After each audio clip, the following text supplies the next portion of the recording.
Hello there. Welcome into a Friday edition of the show. I am so glad to have you, whether you're listening on your radio, streaming the show online at extrasports1300.com, or you've downloaded the new and free Extra Sports 1300 app, sponsored by Diversus Health. Mental health and well-being for all, a veritable cornucopia of sports topics await you. And I'd love to get your thoughts, of course. Championship Sunday. Chiefs, Bills, Commanders, Eagles. Who you got? 719-247-1313. You can call or text it in. Dave Toller will join me to preview Air Force hockey, first of two tonight against Holy Cross, and that game will be right here on Extra Sports 1300, starting at our coverage at 6:30, puck drop just after 7, and I will be alongside Tyler Mon for that one on altitude, if you are so inclined. The next two nights, actually, I'll be on altitude with Tyler, calling the Air Force hockey series. So, want to get started with some hoops, though, because last night, in what I thought was a pretty significant game, the Denver Nuggets were hosting the Sacramento Kings, arguably the hottest team in the league. Doug Christie seems to have this team playing good ball. So, I don't know that anyone looks at the Kings and thinks they're a title contender, but, with some of the games that the Nuggets have been playing lately, they beat Philadelphia without Embiid and Paul George. They beat the Miami Heat as they're dealing with all of this Jimmy Butler stuff. I would say last night's game was about the best matchup they have had in a little while. And they won. They won fairly comfortably. And then Nikola Jokic did what he has always done. 35 points, 22 rebounds, and 17 assists.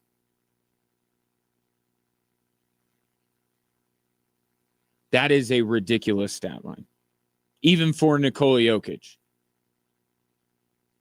You know the only other player in basketball history with that stat line? Yep, Wilt Chamberlain. 35, 22, and 17. In the month of January. By the way, it's his fourth straight triple-double. But in the month of January, he has played 10 games. 7 of them, he has triple-doubles. Almost half of them, he didn't even need to play in the fourth quarter to get a triple-double. And the 3 other games, Sombor doubles, right? Where he has double digits in 2 stats and then 9 in another. He's had 3 of those.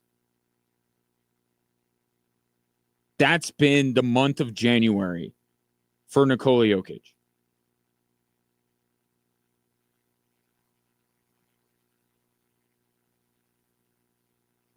He is playing at another level. Every single year. And I've been here the whole time Nikola Jokic has been. I say, certainly this is peak Jokic. Certainly this is it. Not to say he's going to regress, but just it can't be better than this. And it gets better.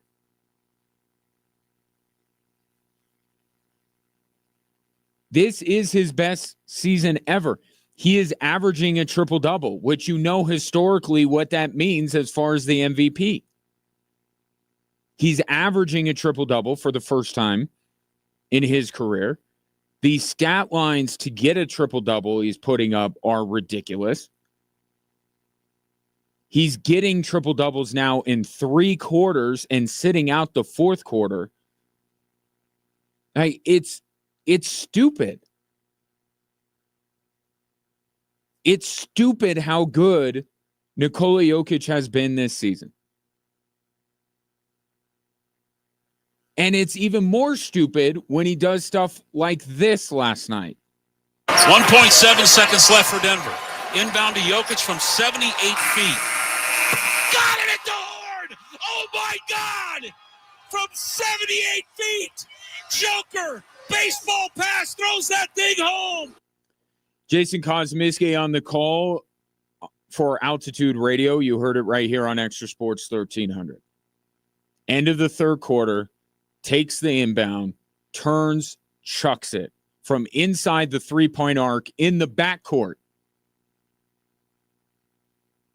and swishes it.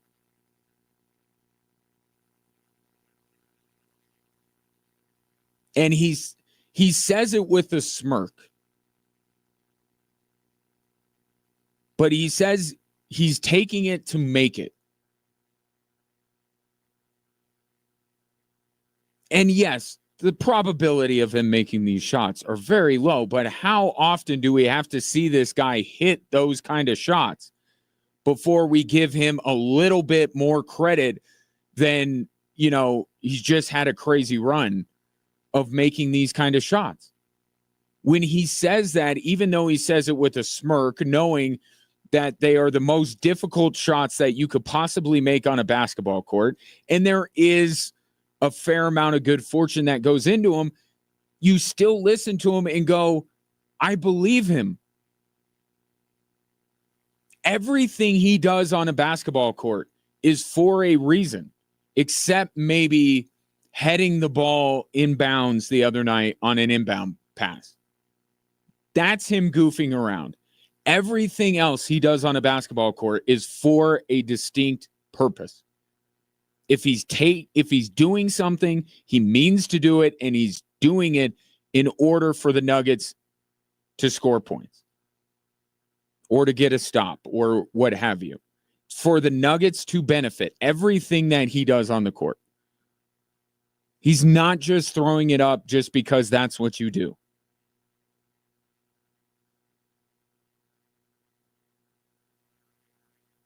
It's just, again, I use the word stupid. It's just, I just can't believe how every single year Nikola Jokic gets better. And that's not just my assessment. That's his own assessment. I think this is the best basketball of my life that I've ever played. So I'm feeling good out there. I'm in a shape. The ball is going in. I'm feeling good. I think I can influence the game on different levels. So I think I'm playing really good right now. There is a legitimate debate for the MVP, and I don't expect it to stop anytime soon.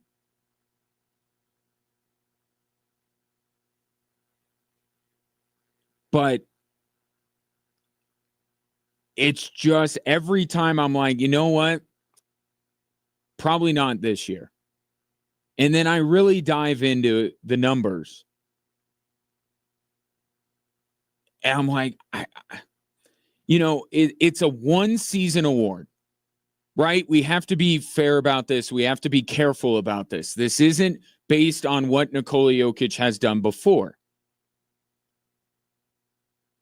Okay, that's a separate conversation, the best basketball of his career. But we're not comparing this year's Nikola Jokic to last year's in determining the MVP. You determine the MVP by taking Nikola Jokic versus SGA.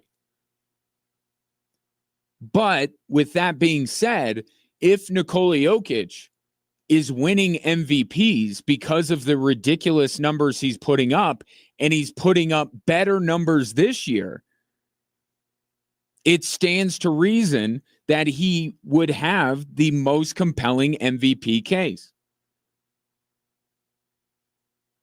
Again, he's averaging a triple-double. Okay? Points. SGA leads the league in scoring. Nikola Jokic is third. He's like a point behind SGA. Rebounds. Not surprisingly, Nikola Jokic near the top of the league. He's third. Shea is all the way down in 70th, which is fine because Shea isn't supposed to be a rebounder. He's a guard. It's fine, right? Except when the guard-like things that SGA does well, like steals, where he ranks second, and assists, Nikola Jokic is either right there or he blows them away. How about this? Assists, Nikola Jokic is second in the league. Shea is 20th.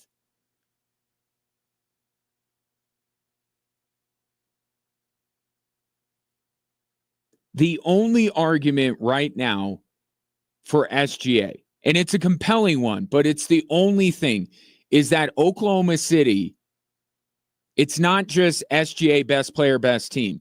Oklahoma City is so much better than everyone else in the West right now. Right? So it's not just simply best player, best team. It's best player who's leading the league in scoring, who's leading the league in net rating, which many people use as a measure of who actually is the best player in the league right now. Nikola Jokic is third.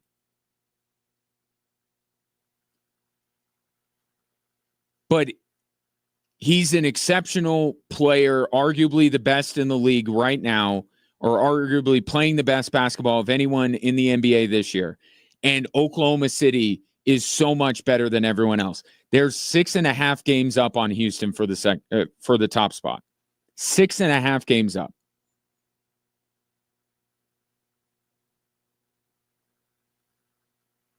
So SGA absolutely has an argument, but it's a one-pronged argument. And then you look at the Nuggets, because all told, Nikola Jokic has better numbers. But Nikola Jokic is sitting in fourth place, a game and a half out of second. The Nuggets are a game and a half out of the second seed. And there is no doubt, if we want to get into like the Lamar, Josh Allen thing, when you look at these two teams, because Oklahoma City is that much better than everyone else, there you can't make an argument that SGA is doing more with less. Nikola Jokic is the one doing more with less. Now, the Nuggets are starting to come together and starting to turn it around and play better basketball and string together wins. It's going to be,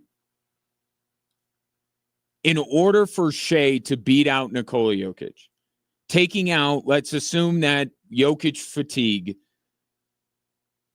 is not a thing.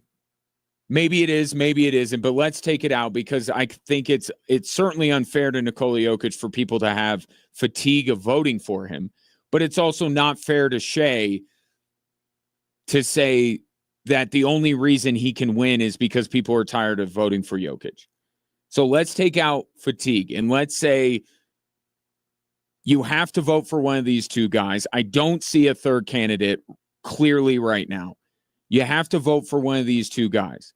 The only thing that puts Shea above Nikola Jokic right now, the only argument that can be made is that he is exceptional on by far the most exceptional team in the Western Conference.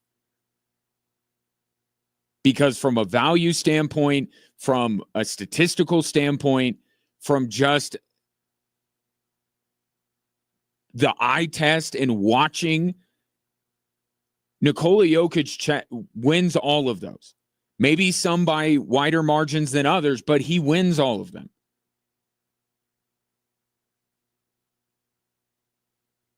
So if Oklahoma City stays so far ahead of everybody else, and Shea keeps up this level of production and what he's doing, he very may win the MVP. He may. But if this thing gets tighter at all, if the Nuggets somehow end up in the second seed or they close to within a few games of Oklahoma City, and the discrepancy between the two teams and the perception around the two teams is that, well, maybe the Nuggets are a lot closer to Oklahoma City than it seems right now, I think that actually could be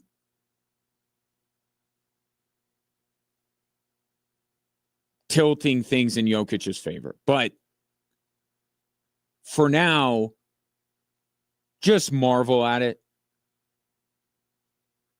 Because I think the ugliness that surrounded the MVP conversation a couple of years ago was because everyone dove headfirst into it so early. Let's not do that. Okay? I present to you all of that evidence and state my opinion. But it's not a drum I'm going to continually bang from now until the end of the season. Because I think, and from a practical standpoint, the more important thing is, when is this Nuggets team going to look like championship contenders against other championship contending teams? That's the bigger picture here. But part of why it got so ugly with Embiid is because everyone was diving into it every single day for months. Let's not do that. Let them both run their race, and then at some point they'll come together and we can open up this conversation again. But right now, Shea's unbelievable. Jokic is unbelievable. And let's enjoy him. Because we found this out in the NFL. The jockeying that goes back and forth, like, we really only need to really dive into the MVP conversation with like a month to go. Because that's the way it played out in the NFL.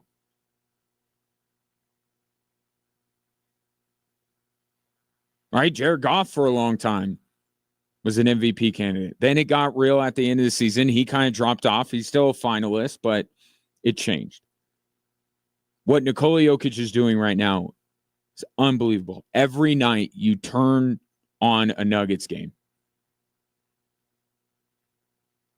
and there is a decent chance you will see Nikola Jokic do better than you've ever seen him do in a game before.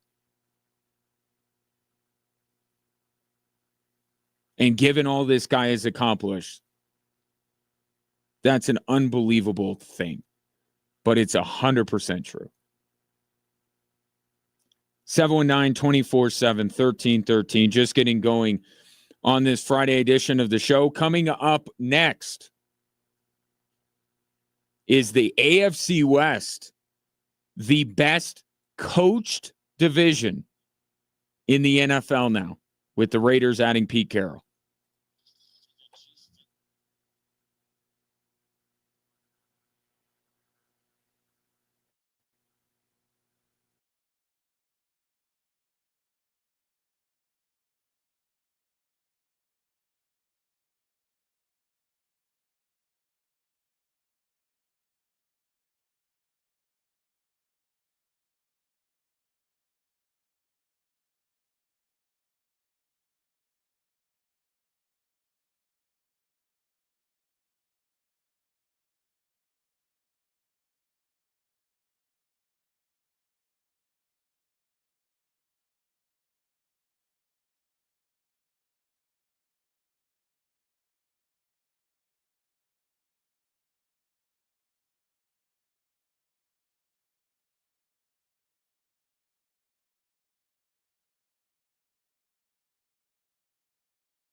Time to plan your big game party by placing your pre-order with Hooters. You could get 50 boneless wings for $79.99 or 50 bone-in wings for $89.99.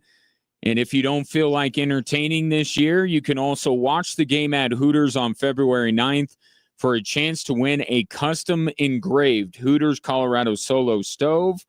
Either way, make sure you make Hooters a part of your big game plans. So, thought this was the direction we were going in with the Las Vegas Raiders.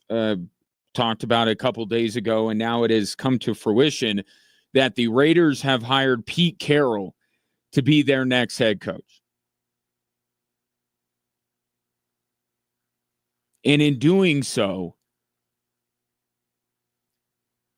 you have the most accomplished group of coaches in any division in the AFC West. All of them are Super Bowl, have been to Super Bowls. I don't know the exact number, but it's a lot. I mean, 1 through 4. No division can match the resume of the AFC West with Andy Reid, Sean Payton, Jim Harbaugh, and Pete Carroll.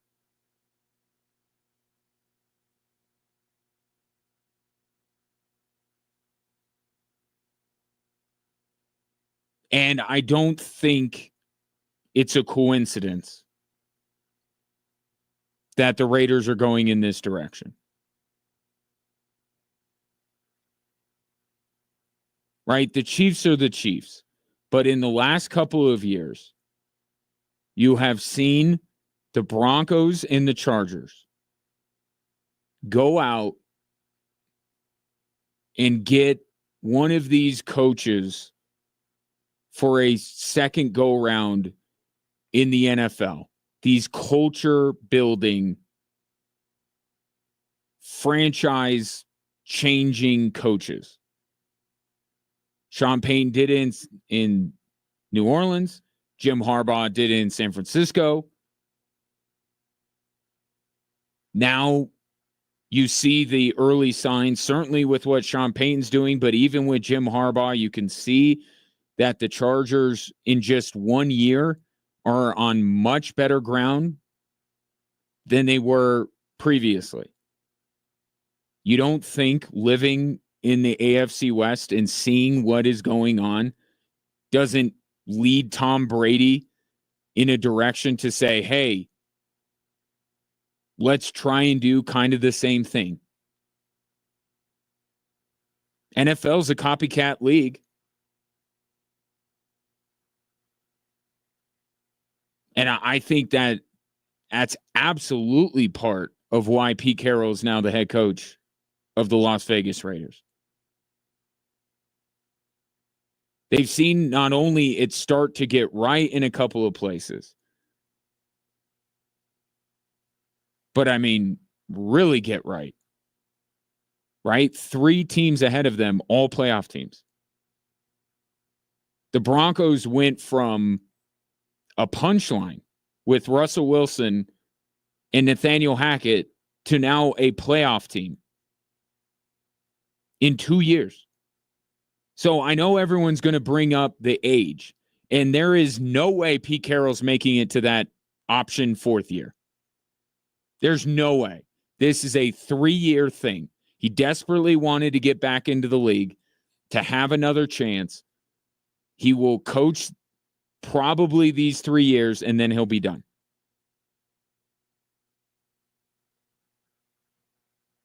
And what the Raiders hope is that they, with the other hire they made, the spy tech guy from Tampa Bay, that they can start to get it right. Like, I think Denver is probably more the model than LA is, because Denver got the coach and then had the coach give his input on the quarterback, and then they got the quarterback. They got the right quarterback for that coach.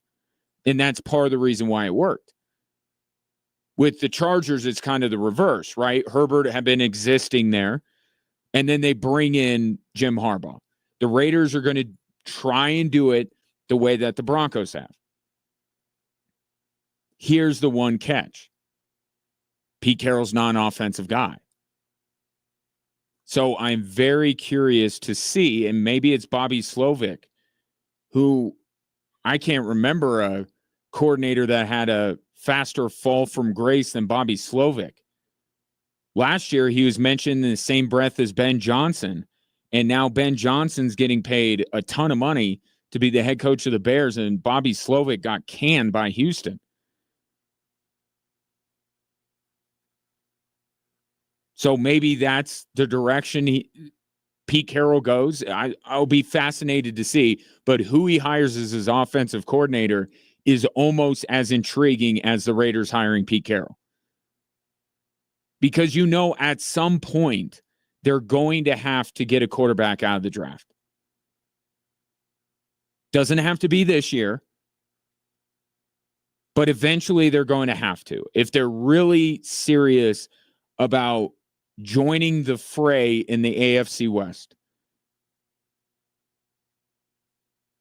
and getting on the level of the Chargers, where the Broncos are heading, and then obviously being able to take a shot at Kansas City. How the Kansas City Chiefs look 2-3 years from now is anybody's guess. But if they really want to join in here and it not be 3-team division and the Raiders, they're going to have to find a quarterback in the draft and then build around that. So who is Pete Carroll going to hire to mentor him in case it does happen this year? I just think that the Raiders are in a tough position that they're not really, control of their own destiny. Right? They're either going to have to give up a ton of draft capital to get in position to draft a quarterback, or they're going to have to hope that some of the teams in front of them fall out of love with Shedeur and Cam Ward. So it may not be this year, but maybe it's the Arch Manning draft. But I'd be curious to see who Pete Carroll hires to run his offense. But this is about building a culture. The Raiders went retread and had no culture, right? They went Josh McDaniels, and it went very predictably with the way Josh McDaniels wants to run things. They had a mutiny on their hands, so that didn't work. And then they decided to go culture with Antonio Pierce. Let's give the players what they want. They want Antonio Pierce. Let's give it to them. But throughout the year, you saw how I want to say overwhelmed, but how outgunned Antonio Pierce was on a game-to-game basis. The lack of experience really showed through this year. So they went experience, no culture, all culture, no experience. Now let's try to marry the two in Pete Carroll. But it's culture first. Right? Building a program. That's what Pete Carroll is. He builds a program. Russell Wilson just said it the other day. He's a culture builder, a program builder. He's going to get in there, and he's going to be unbelievably positive, nauseatingly positive, because that's who he is. He's in many ways the antithesis of Sean Payton. Sean Payton's kind of a grump. Pete Carroll's super energetic and always looking on the bright side of life. That's going to come in handy because it's reasonable to guess that the Chiefs will still be the Chiefs next year. The Chargers will add some weapons for Justin Herbert, and the Broncos could be more talented than they were a year ago. The Raiders are still going to get kicked around a little bit. So having somebody that's positive, somebody maybe for Max Crosby's sake, who at every turn has pledged his undying loyalty to the Raiders, maybe don't test it. Maybe bring in a guy that can lift his spirits as he continues to be amazing while the rest of the team is absolute garbage. So his positivity is part of this, but it's about building a culture. And now you have a collection of 4 of the more well-respected head coaches of my lifetime, all in the same division. And can you imagine how fun that's going to be? Reed versus Carroll, Peyton versus Carroll, Peyton versus Reed, and especially Harbaugh versus Carroll. Those Raiders-Chargers games are going to be fantastic. Reliving those Niners-Seahawks games. I like the hire. I like the hire for the Raiders. I understand it, and I've seen what they've tried to do the last 2 years. It hasn't worked, and this is a candidate that they probably would not get if not for Pete Carroll being so eager to get back in the league. Take advantage of it. Have them instill a culture, and maybe you could set the Raiders up for a path to success down the road as long as you find a quarterback along the way.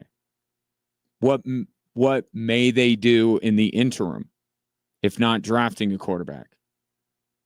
I think you know where I'm going with this. Welcoming somebody else back to the AFC West. We'll get into that a little bit later. Coming up next, Air Force back at home at Cadet Ice Arena. Dave Toller joins me to preview the weekend series next on Extra Sports 1300.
Welcome back, Drive Time Sports, on your home for Air Force hockey, Extra Sports 1300. Tonight, Air Force begins a 4-game homestand with the first of 2 against Holy Cross. Joining us now to preview the series is one half of our outstanding Air Force hockey broadcast team.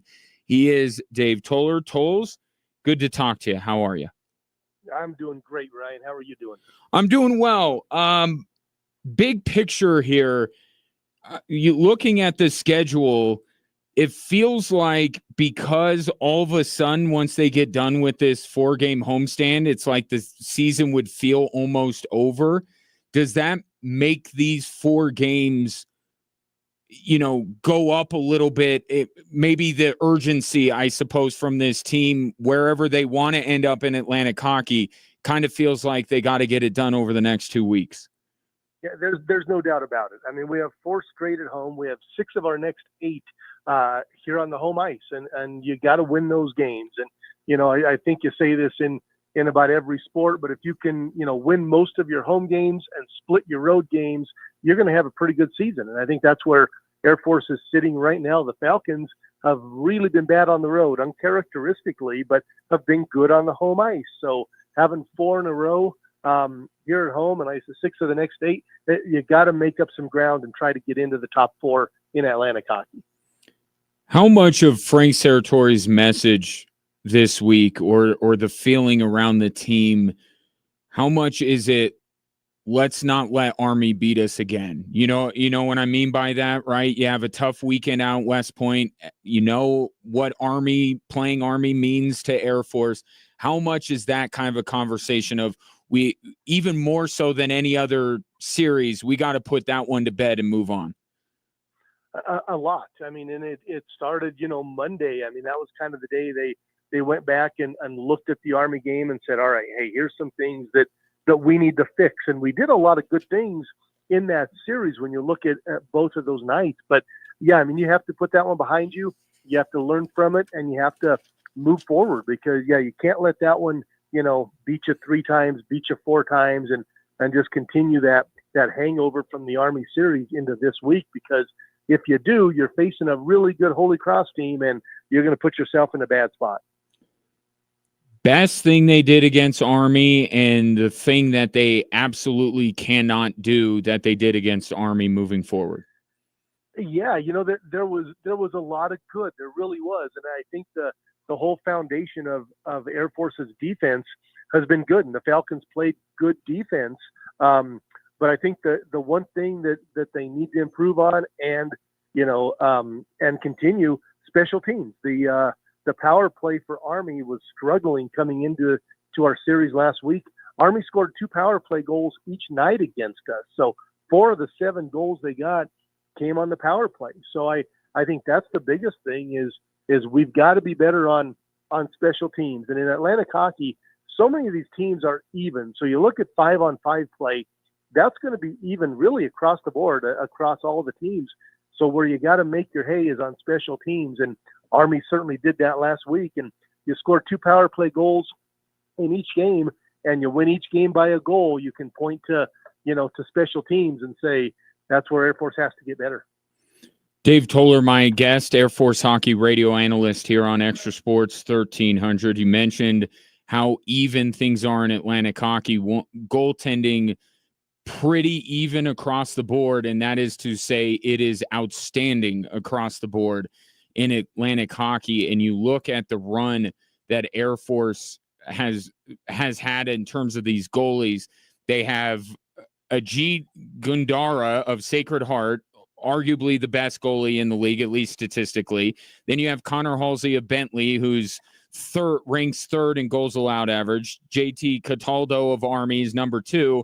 And now coming in, Thomas Gale of Holy Cross is number 4. And let's not forget, I want to ask you about Air Force's guy in all of this. But just those opposing goaltenders for a team that has, for the most part, not scored a ton of goals, how do you manufacture them when you're facing the goaltenders of the ilk that now Thomas Gale is going to be this weekend? Yeah, that's been kind of the talk all season long. Air Force's Achilles heel this whole season has been finding ways to score. The defense has been there all year. The special teams has been just okay. The goaltending from Guy Blessing has been outstanding. And all those guys you mentioned, guys right in the mix. And when you look at conference games only, he's in the top 2 in the league in saves percentage, goals against average. And, when your goalie is over 94% in conference play, you should be in a better position than Air Force is. But, you talk about those good pitchers. They don't get run support, while goalies, they need some goal support too. And he's keeping pucks out for the most part, but the Falcons got to find a way to score some. And how do you do that? Well, you go back to all the cliches, right? You got to get pucks to the net. You got to get bodies to the net. You got to get traffic in front. And I think one thing for Air Force, the lineup has really changed, and not in terms of personnel, but in terms of combinations. And the coaching staff went in and just mixed a bunch of guys up, and you'll see that later tonight. But they just kind of put all the names in a hat and said, all right, Toller, you're playing with Kaufman. Here you go. Good luck. So, and I think that's good. I mean, and what we've been doing has not produced a lot of goals, so why not try something and mix up the combinations and see what happens? Look, there's always a reciprocal move, right, whenever you move somebody. But one guy that really since Air Force came out of the holiday break, Andrew DiCarlo has been all over the place. I think the top line is the only place he hasn't been. And Saturday, I think he moved to the third line, right, on Saturday. So it seems like at the very least he's been bouncing around, but you're saying tonight there's going to be a whole lot of different guys in different spots. There really is. There's only one line that's the same as it was last Saturday night. And the line of freshman Will Dawson on the left side, Austin Schwartz, our captain, on the right, Mason McCormick centering it.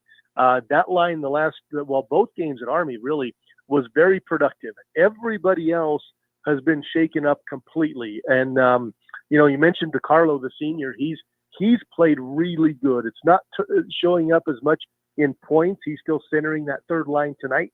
He's got some different guys with him, but he's a guy that's played really well, and we have a lot of those guys, but we need a little bit more, on the point production side from just about everybody. Yeah, and that's a great point you make about Andrew DiCarlo, right? Because we're seeing this a little bit with the Avalanche. Jared Bednar moving Casey Middlestat up and down the lineup to try and get him going. With DiCarlo, it's kind of the opposite. It's like, here's a guy that, one, is comfortable. Not every player would feel great about being moved in and out of different lines, but it's to spur everyone else almost, or spur the guys that he plays with. That's why he's moving around, yeah? Yeah, it really is. It's just trying to find, the right combination. And he's a guy that can really skate. He handles the puck well. And when you can do those things, you can play with just about anybody. So now it's just a matter of finding, the right combinations. And, that McCormick, Schwartz, Dawson line a couple of weeks ago at Army got put together, and you've got a center in Mason McCormick that wins some faceoffs, a big, strong, physical guy. You got a guy on the right side in Schwartz that goes 100 miles an hour all the time. And then Will Dawson, a freshman who's proven he's come up. He brings great energy. He has good size. He plays physical. He's kind of a mix of the two of them, and they played real well together last week. So they're the number one line tonight. So we'll see how that all works out. I'll let you go on a game within the game question here. Liam McClinsky for Holy Cross, a preseason player of the year, obviously player of the year. Last year, if not for some transfers, maybe he would be leading the way for player of the year again this year. It would be an oversimplification to say, well, if Air Force stops him, then they'll win the game, right? And maybe disrespectful to his teammates. But with that second change, with the ability to mix and match, is there going to be a concerted effort at least to get the best defensive lineup out there when his line is on the ice? Yeah, it definitely will. I mean, he is one of those guys. You better know where he is, and especially on the power play. He's been very good in all situations. He's got 12 goals. He ranks near the top of the list in Atlantic hockey, but 5 of those goals this season have come on the power play. So their power play's been good, and yeah, there are certain guys that you better know where they are on the ice at all times. And I think Air Force has a couple of those guys. You better know where Chris Hedden is all the time. You better know where Cosentino is. And I think on the Holy Cross side, certainly Liam McClinsky, the player of the year last year in Atlantic hockey on a team that finished second. Holy Cross was number 2 in the league. They won more than 20 games last season. He was a huge part of that. So he is a point producer and a guy that has led his team to a lot of wins the last few years. So yeah, you better know where number 10 is at all times. I lied to you. I'm going to ask you one more question. I don't want to put, a ton of stock, especially in college sports, with a prolonged losing streak to one team because the faces change. But, is there a style thing with this team that has given Air Force some problems over the years to lead to Holy Cross getting the better of them so much as of late? Yeah, I'm glad you brought that up, Ryan. We almost missed that one. But Air Force has lost 10 straight games to Holy Cross. The last time Air Force beat Holy Cross was in December of 2019. The world had never heard what COVID is at that point. So it has been a while since we've gotten these guys. And yeah, there was a coaching change in the middle of that. The players for Holy Cross, the players have all obviously changed and the styles have changed. And yeah, for whatever reason, we just can't seem to get over the hump against Holy Cross. This is the only 2 games that we'll play against them in the regular season this year. We went out to their place last year. They beat us pretty good twice last season. So, yeah, I don't know exactly what it is. I mean, you talk about over that long, lots of different players, different coaching staff on their side. And for whatever reason, we still can't beat them, and hopefully this weekend changes that. Well, and then that would be one of 2 demons they could exercise here tonight, because Fridays have been a bit of a thing with this team as of late as well. So that all gets going 7 o'clock right here on Extra Sports 1300. You can hear Dave and Jay Ritchie on the call. Tolles, appreciate the time and the insight. I'll see you in a little bit, buddy. Sounds great. Thanks, Ryan. Yeah, my pleasure. Dave Toller, outstanding job on the Air Force radio broadcasts. Definitely not in studio. Graphic guy is fired. Just looked over at the graphic on the live stream and it said in studio. Not in studio, at the academy, getting ready. And that's where I will be heading here just a little over an hour from now, as I'll have the game on altitude.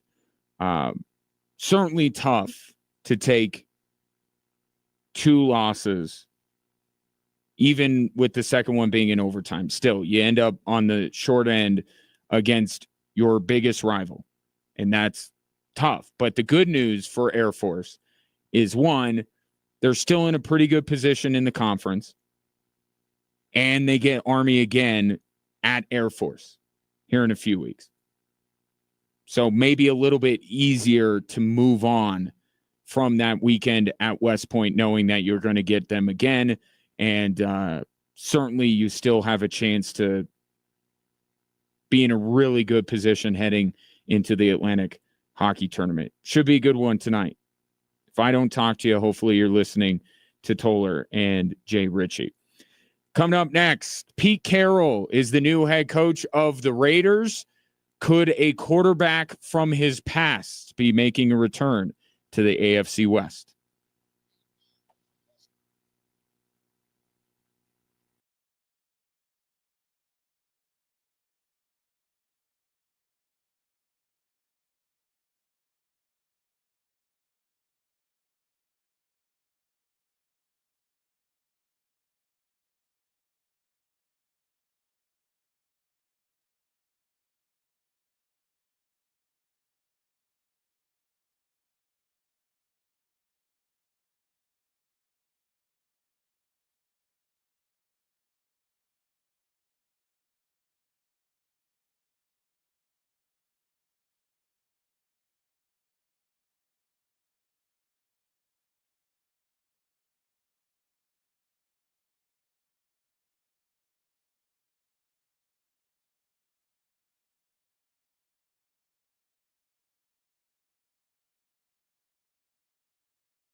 Welcome in Drive Time Sports on this Friday. You can watch the show live on our social media platforms at XTRA Sports 1300.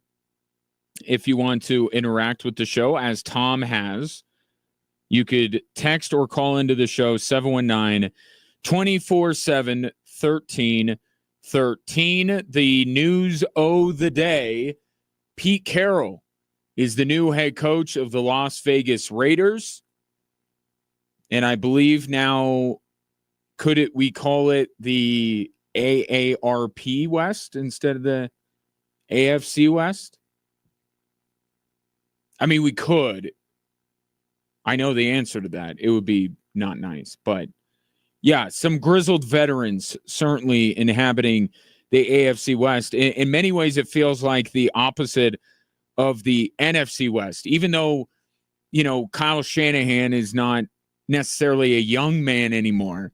That division feels like the young, hip, trendy, progressive division with McDonald now in Seattle, with McVay, with Kyle Shanahan, and then with Jonathan Gannon in Arizona. And then you have kind of the old guard. Maybe that's the best way to put it, the old guard and the new guard in the two Western divisions. But you can't put together a division in football. There is not another division in football that top to bottom is as decorated as the AFC West is now. And the Raiders are following what really the other three teams in the division have done. I know Andy Reid being in Kansas City, he's been there forever, but like Andy Reid is kind of that same thing. He had success in Philadelphia, not ultimate success, but he went to a Super Bowl. He parts ways with the Eagles. The Chiefs immediately scoop him up and say, we want you to take our floundering franchise, put in a culture, coach up this roster, and the rest, as they say, is history. And then you have what the Broncos did 2 years ago, bringing in Sean Payton, paying a pretty penny to bring him in. Only Andy Reid makes more money than Sean Payton does. To say, hey, our franchise is lost. We want a new direction. We need culture. And gosh, we need somebody who knows something about quarterbacks to come into this building. And Sean Payton has given them that with immediate results.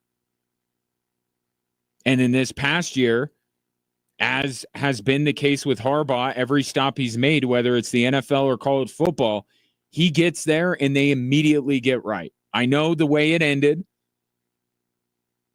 in LA this year, but if you watch that team this season, there's no doubt that they were in a much better place with Jim Harbaugh than they had been with Brandon Staley. Immediate improvement. And this is what the Raiders are following and trying to capture for themselves.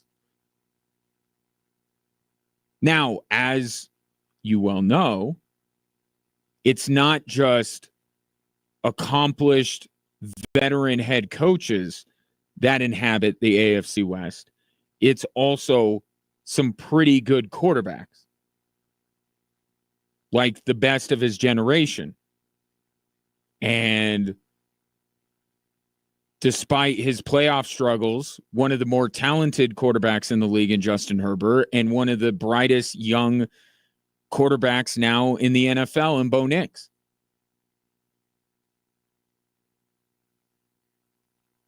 That's the other half of this for the Raiders. I like the hiring of Carroll. I think his demeanor's right for this job. I think his resume is right for this job. It is kind of funny that now Tom Brady and Pete Carroll, after their run-ins over the years, are now joining forces to try and set the Raiders up for future success. They need a culture. Right? Just like the Broncos. The Raiders need a culture to build upon. And Pete Carroll is going to bring that there. But if they don't find their quarterback, it's not going to work. And Pete Carroll, his contract's going to run out. The Raiders are still going to be floundering. And then Mark Davis will be, what now? What direction could I possibly go now? They have to get a quarterback. Now, they are not in a great spot to land a quarterback this year. Now, maybe could they go a Milroe later? Could they go a Quinn Ewers later? It's not like they have any. I mean, literally, they have no quarterback on their roster. I don't know what the contract status is of Aidan O'Connell and Gardner Minshew are. But whether they are literally out of contract and have no quarterbacks rostered, or you just look at the talent or lack thereof they have at that position, they don't have any quarterbacks. So I still think the Raiders need to seriously entertain moving up in the draft.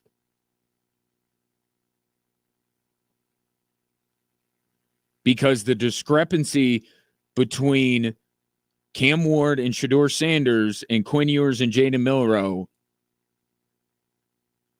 it's a big difference.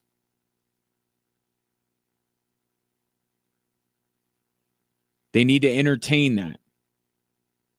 Can they get it done? I mean, that's the thing. Like, the Raiders could absolutely want to move up. It may not work out for them. Where they're sitting in the draft, it's going to be very difficult to move up and grab a quarterback.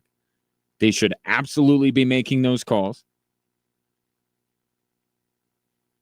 But if it doesn't work out, you have a general manager that you got from Tampa Bay.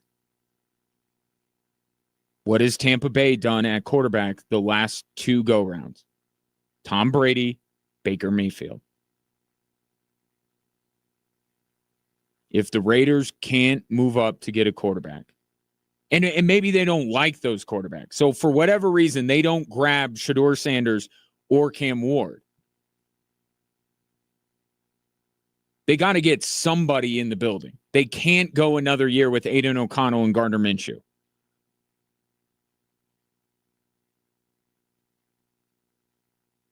All signs point to Russell Wilson.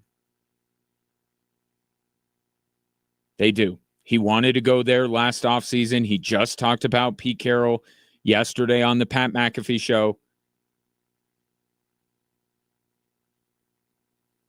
I know Russell Wilson and the Seahawks parted ways on not the best of terms. I don't know how much. Was it more Schneider, more Carroll, more the players? But either way,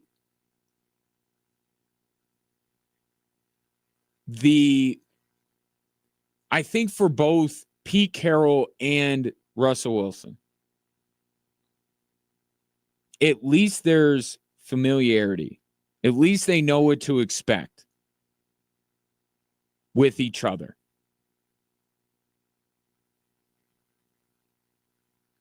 I don't know that there's a lot of great quarterback options for the Raiders, and I don't know that there's a lot of options for Russell Wilson to continue his football career. The Russell Wilson experiment in Pittsburgh must be over. Whether they draft a quarterback or not, it's with the guy that they had this year, it's Justin Fields. They have to go with Justin Fields. And the only thing that changes that is if they happen to draft a quarterback. Russell Wilson, to me, has got to be done in Pittsburgh, and I think I speak for most Pittsburgh Steelers fans when I say that. It took him a while. We tried to warn him. We tried to tell him, even when things were going kind of good, we kept saying, wait, just wait. And then by the end of the year, they're like, yeah, we get it now. And you would think the third time was the charm, but it wasn't. Or I guess it would be the second time, right? Because the Broncos were the first time. The Seahawks were trying to tell the Broncos, seriously, You're not going to like this guy. You're like, no, different place, Nathaniel Hackett, and then it was Sean Payton. No.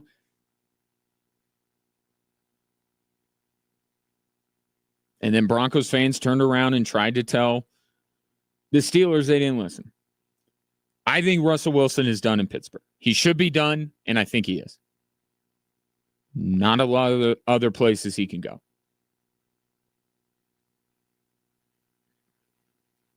Perhaps it would be a nice full circle moment for both gentlemen. Despite whatever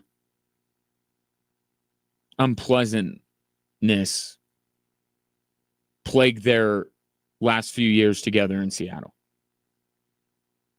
I mean, Russell Wilson sure seems to like him.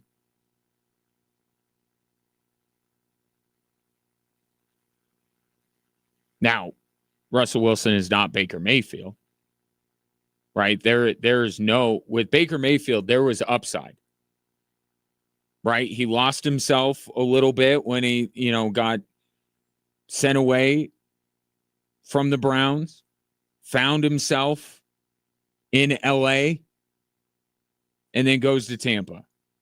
There was still, all of that time, there was still something there with Baker Mayfield. There is no upside with Russell Wilson. There's nothing further to mine. Who he is who he is. And who he is better than Gardner Minshew and better than Aiden O'Connell.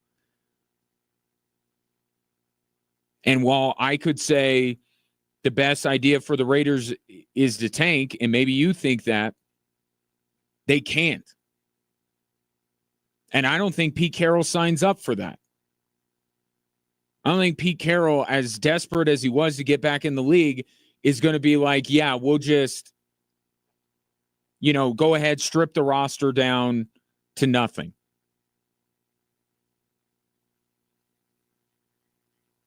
If he's going to institute his way of doing things and build a program in Vegas, they have to see results. The players in that locker room have to start to see results. Another season where they are the doormat of the AFC West is, and they might finish last anyway. They probably will. But there's got to be signs that, okay, we're on a better path. And that was the case even with all the consternation around Russell Wilson, Sean Payton's first year. There were still some things that you went, that little winning streak that they went on. It's like there are some things going on here that are good. But you need a win here and there. For the Raiders to go fully in the tank and try to get Arch Manning, I don't see that that's the plan. I don't think that that's what Tom Brady wants to do. I don't think Pete Carroll wants to sign up for that. I think they're going to legitimately try to upgrade the quarterback position, which, with all due respect to their two quarterbacks, three, I guess, if you want to throw in Desmond Ridder, is not a high bar to clear.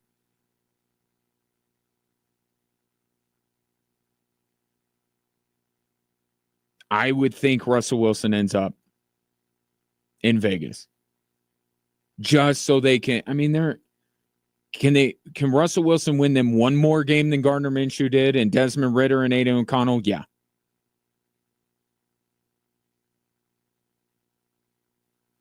The winning more or being more competitive has to be a part of Pete Carroll building up the Raiders. They can't tank or whatever the NFL version of that is. NFL teams don't really tank, not like the NBA.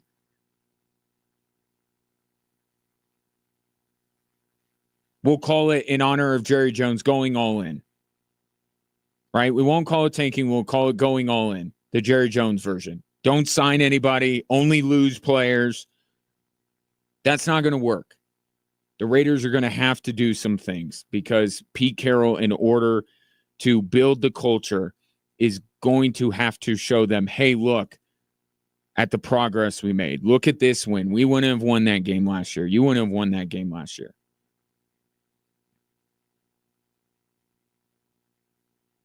Already, it was going to be terrific theater to see Pete Carroll and Jim Harbaugh on a football field twice a year, to see Pete Carroll go against Sean Payton, Andy Reid to go up against all three of those guys.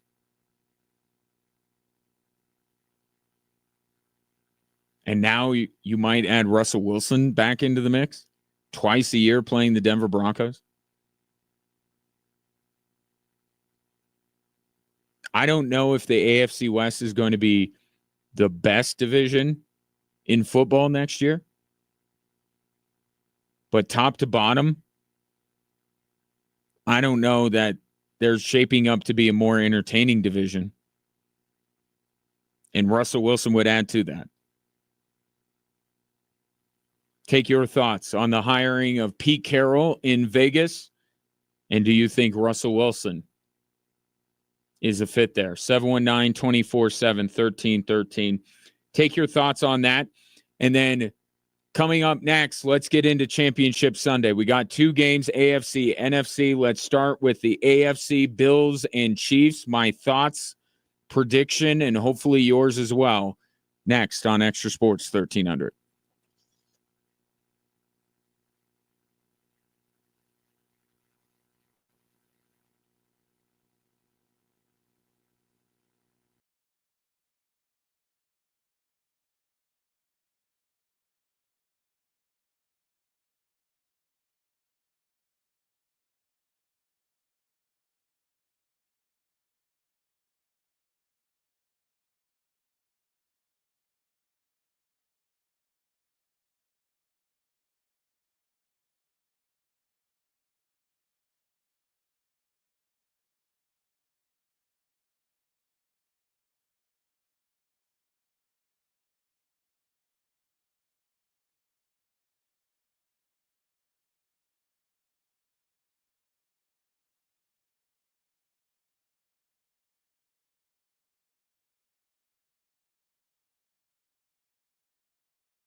Our friendly neighborhood calculus teacher, Brett, texts in, says, I just spoke to my daughter who is on away for college. She is incredibly excited about the Pete Carroll hire, mostly because, like all women in America, they find Mark Davis so attractive that they can't think for 2 hours after looking at a picture of him. He does have a very nice smile, is what I hear. And this is the thing. Because I in no way think that Mark Davis is getting the girlfriend that he got. I don't know if they're still together because of his money. Like, come on now. This is real love. I'm in this weird position where I'm not necessarily young. Okay, but I'm not the distinguished gentleman that Bill Belichick and Mark Davis are. So I'm really in this bad no man's land for meeting women. I mean, don't want to drag you into my problems, but I'm just saying, like,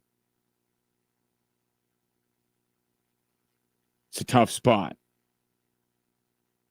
But one day, I'll work hard and I'll be as attractive as Mark Davis and Bill Belichick, and I will find someone half my age. That's really the American dream. Tom, I mentioned that Tom texted in about Russell Wilson. I should read his text, even though I mentioned it, but should read it. Man, Russell Wilson's going to look good in black and silver. Let's hear from the Raider fans. Let's do 719-247-1313. Oh, and Broncos fans will have a field day. Oh, the moment this happens, the Broncos are going to have a field day. And you know what? Here's my advice to you. If you're a Raiders fan listening, run your race. Run your race. The Broncos found this out a few years ago.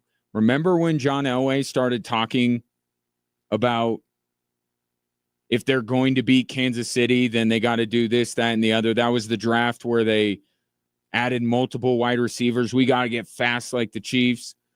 It's not helpful. It's not helpful to invoke the name of a team that you're chasing and clearly not better than, and it's also not productive for you to make decisions based on potentially getting teased mercilessly by one of your rivals. You got to run your race. This is about what's best for the Raiders. Broncos had to go through that year with Russell Wilson. Raiders can do it too. And then know that on the other side, you will find a young quarterback in the draft that Pete Carroll and whoever his offensive coordinator will love, maybe more than other people. And it will work. And while I say most of that with tongue firmly planted in cheek, there's actually a case to be made here, right?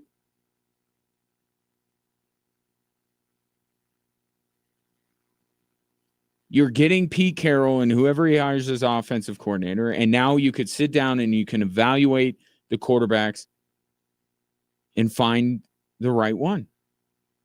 And that's what happened with the Denver Broncos. And you got Brock Bowers. You got Max Crosby.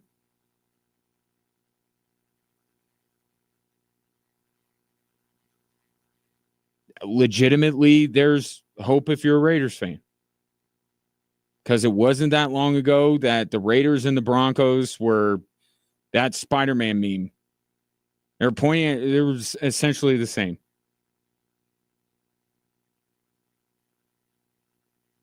So there's a chance this could work.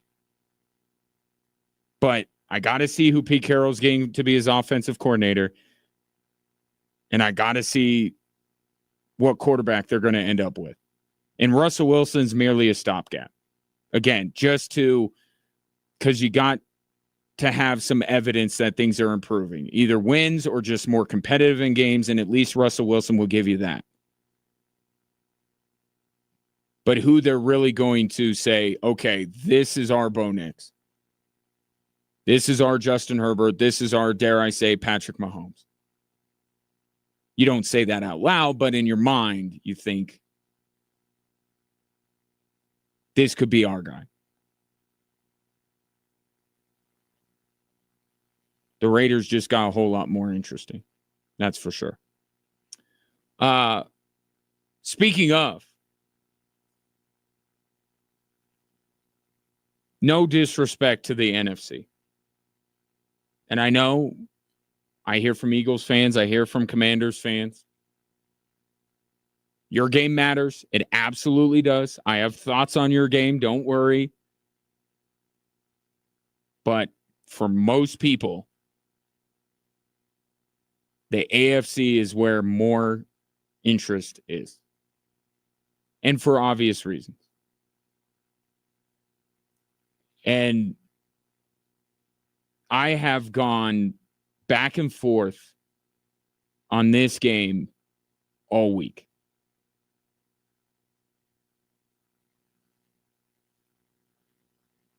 And what I have come to the conclusion of, there is, and this happens in sports, right? Sometimes the best story does win. Sometimes the story that you're hoping for actually comes to fruition. And there's all these almost mystical things at play. And it's part of why we love sports. That is the argument for the Buffalo Bills to win. It's their time. They have ran into this red brick wall too many times. Manning started off not great against Brady, and then he got the better of him.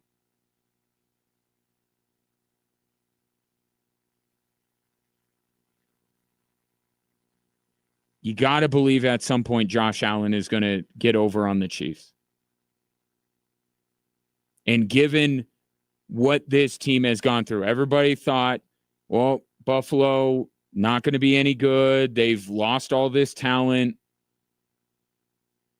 And they have turned themselves, I think, into an even better match for Kansas City. And going through all that and the collective realization of the organization that, you know, less is more, let's play efficient. Let's not have Josh Allen throw on his cape every Sunday. Let's be more balanced. Let's help him out by running the football with someone not named Josh Allen. The maturity that Josh Allen has undergone and that encapsulated in that one moment against Baltimore, where the old Josh Allen, the old Buffalo Bills, Josh Allen saw that dude streaking down the near sideline, wanted to throw it to him, wanted to pitch it, wanted to land that death blow to the Ravens, put the game away, not even give the ball back to Lamar with any chance that anything could happen. He wanted to end the game right then and there. You could see it in his eyes. And he restrained himself. And he remembered how they got to where they are, how they exceeded most everyone's expectations.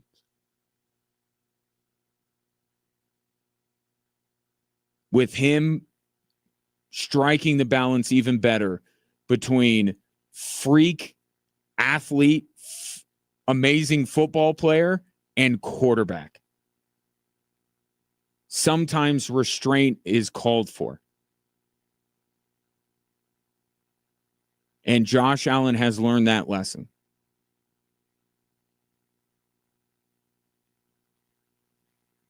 To me, this evolution of the Buffalo Bills to understand what wins in the postseason makes them as good of a matchup against Kansas City as they have ever been. And the story of Buffalo finally breaking through, having a chance, and with all due respect to even the Commanders, but both NFC teams, that's going to be a Josh Allen love fest all week in New Orleans. That whole week is going to be about Josh Allen. If the Commanders get in, it will be a lot about Daniels, but that's going to be a lot of Josh Allen. Right? The Buffalo Bills breaking through, having that chance. And I'm fairly certain. It's funny. I'm more certain about the Super Bowl, and I don't even know the matchup, than I am this AFC championship. I think the winner of the AFC is going to win the Super Bowl. And it's not disrespecting the Commanders and the Eagles. I just, looking at these potential matchups, I think that the AFC is going to win. And I think a lot of people will feel that way. And it will be, in many ways, this building anticipation of Josh Allen and Josh Allen bringing an end to all that history that the Bills carry with them. And the NFC team can absolutely use that as motivation. It will be a talking point. Everybody wants Josh Allen to win. That's the argument for Buffalo. And sometimes these kind of stories happen. And then there's the other side of it. And the other side is the team that has the better coach,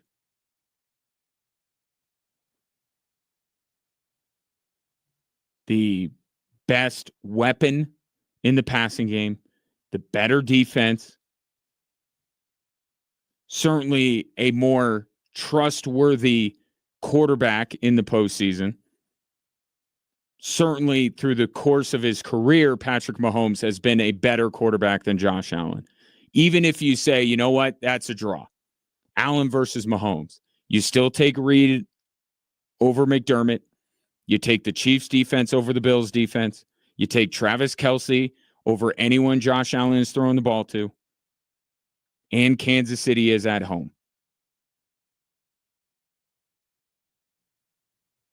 And you could call it a head versus heart type thing, but you know where my heart is for Sunday. We've seen a story like Buffalo has a chance to write on Sunday. We've seen it. But the practical side of me, the logical side of me, says that even though Buffalo has done good to get to this point, Kansas City's not going to make the mistakes that Baltimore did. The Chiefs and Patrick Mahomes are further along than Lamar Jackson is in realizing that you have to take care of the football. And not just knowing, but also doing it.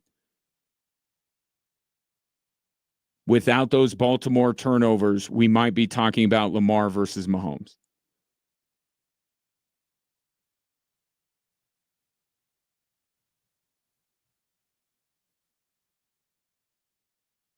I think Kansas City's going to win. And you could say, oh, of course. Well, I'm in a no-win situation. If I pick Buffalo, then you think I'm trying to do some voodoo reverse jinx on them. I just really, I can acknowledge that Josh Allen and the Bills winning is a better story than Kansas City going for the 3-peat. I said this, it would be unsatisfying for Kansas City's run at a 3-peat to be ended by Houston, but to be ended by a team that they have run up against for so long and in so many ways is considered maybe their most worthy adversary that they have in the Buffalo Bills. It would be a satisfying end. Taking my allegiance out of it, it would be like, well, it's the Bills, right? The Bills finally broke through.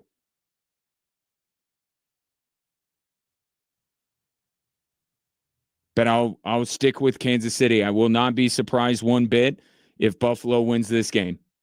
It is, and I don't want to trigger any Bills fans, it is a coin flip game. But if that's the case, I'll take home field. I'll take the better defense. I'll take the more accomplished quarterback. I'll take the better coach. So I'm going with Kansas City. Who do you got in the AFC Championship? 719-24-7, 1313. Coming up next, we'll shift to the NFC.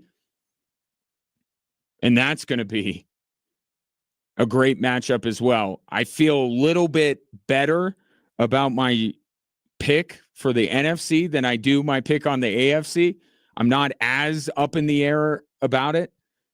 But we'll talk Eagles Commanders coming up next.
Look, I'm nervous, Kaufman, because for whatever reason, it seems like the last decade we've gone 1-1 with Washington. And yes, I say you're allowed to do that if you're a fan of a team.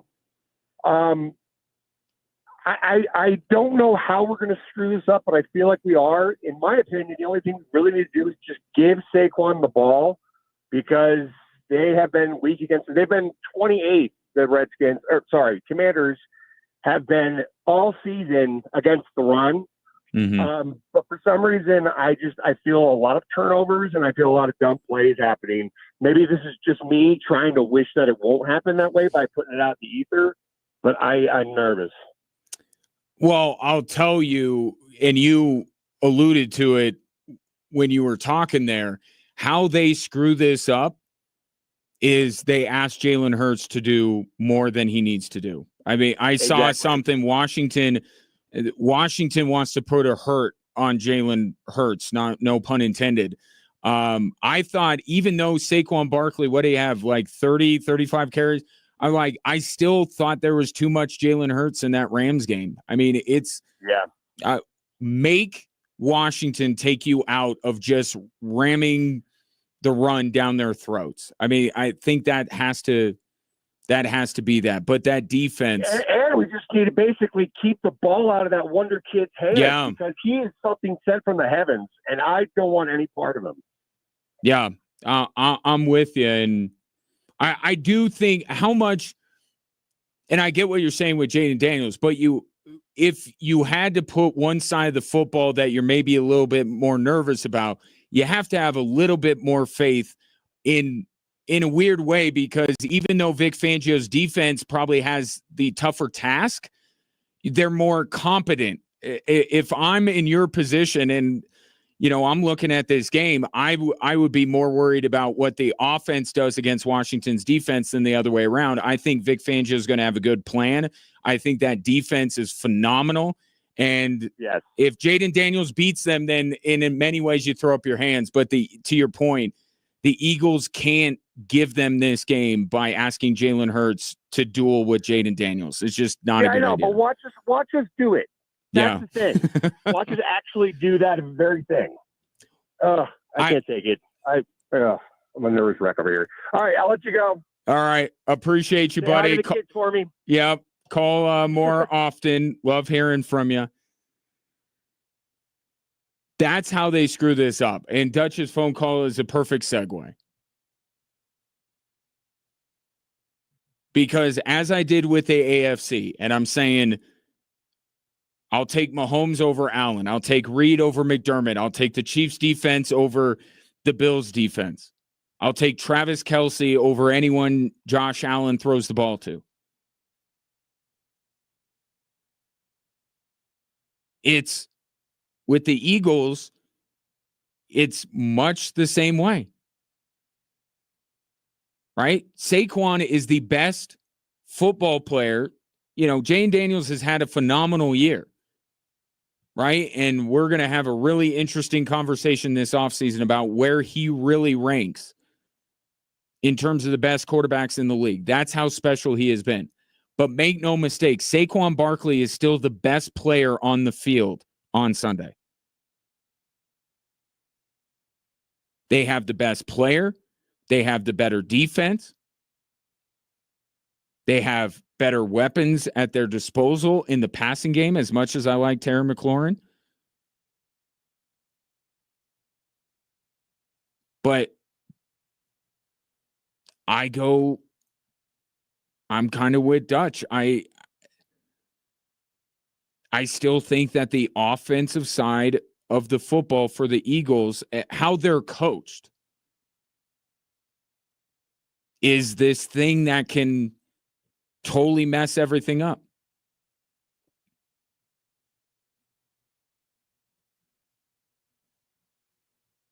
If you're going to have Jalen Hurts throw the ball, you have him throw it to Dallas Goedert.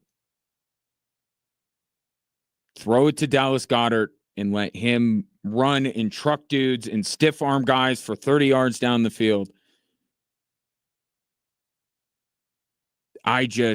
you have to force Washington to get you out of running Saquon Barkley. And then if they stop the run, you know what? Throw them some bubble screens. I try about 8 different ways to get Saquon Barkley the ball before I ever trust Jalen Hurts to move me down the field. And I don't want to make this just a bashing on Jalen Hurts. Jalen Hurts is banged up. Jalen Hurts is not right. Whatever you think about Jalen Hurts, when he's healthy, just know he's not that. I'm not a huge believer in Jalen Hurts, but I can acknowledge that part of his struggles, he's not healthy. And it's all the more reason you try 8 different ways to get Saquon Barkley the ball. And if Washington's defense that has really, Jaden Daniels has been Jaden Daniels all year. This Washington defense is the revelation of the playoffs anyway. The switch that they have flipped has been impressive to see. But I make them. You are going to pry Saquon Barkley from my cold, dead hands. And look, if they run Saquon Barkley into the ground and it comes back to bite them in a way in the Super Bowl, I think if you're an Eagles fan, you live with it, because the downside of losing on Sunday is so much worse than losing to Mahomes again or losing to Josh Allen and watching the Buffalo Bills franchise celebrate something that you had the chance to do not that long ago, right? The exorcism of the demons. You got to play like there's no tomorrow. And if there is no tomorrow, I'm running Saquon Barkley nonstop. And it also, to Dutch's point, keeps Jaden Daniels off the field. That play late in the game where they had a chance to run out the clock and not give Stafford the ball back before he, drove them downfield, hit that crazy completion to Puka Nacua and all that kind of stuff. They rolled out Jalen Hurts. They said, we're going to try and keep the clock moving. We're going to try to ice this game with Jalen Hurts. And it nearly cost them. If not for the heroics of Jalen Carter, it probably would have.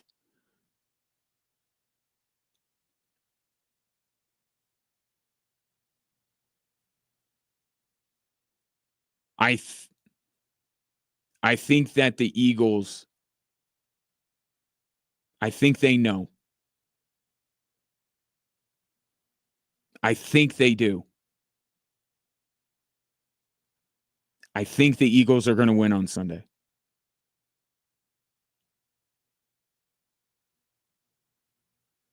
And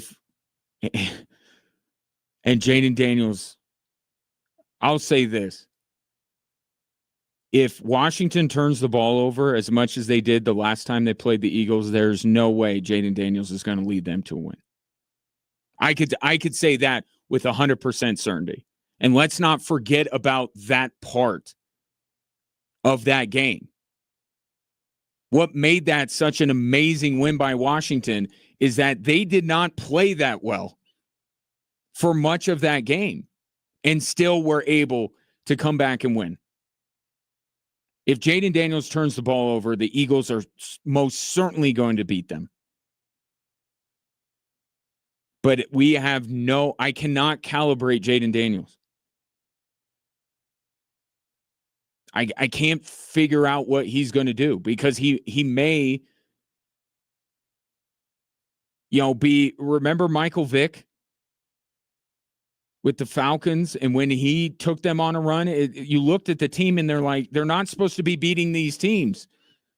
But it's just, Michael Vick was that brilliant. Jaden Daniels is that same way. I don't want to put a ceiling on him. But the Eagles' defense is unbelievable, and they stood up when they absolutely needed to against the Rams.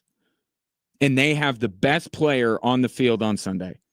in Saquon Barkley.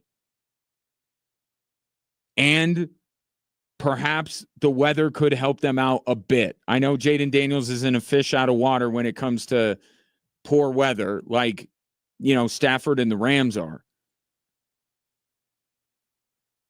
But Eagles, if they do the right thing, they'll win.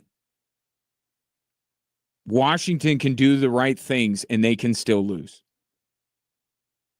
Buffalo can do the right things and still lose. Kansas City can do the right things and still lose. I don't see how, if the Eagles have a sound game plan, if they ride Saquon Barkley, if they get pressure and confuse and do all those Vic Fangio things to Jane Daniels, if they do the right things, if they have the right game plan, they will beat Washington.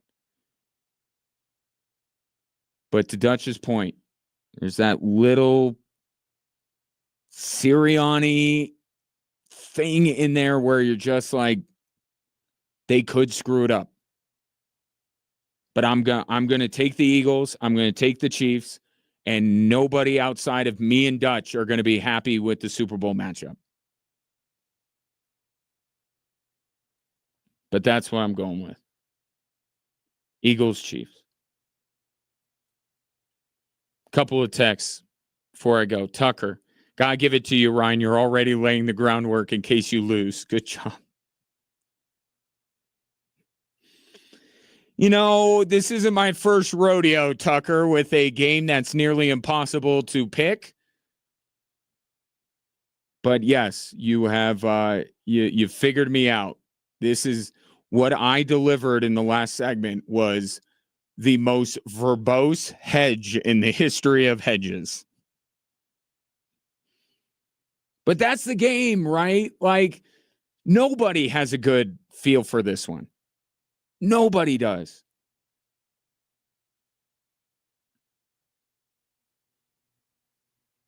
Brett says, just saw ESPN's press conference with Andy Reid. Patrick Mahomes had a really good week of flopping practice. He's ready to go. I'll say this right off the top. Please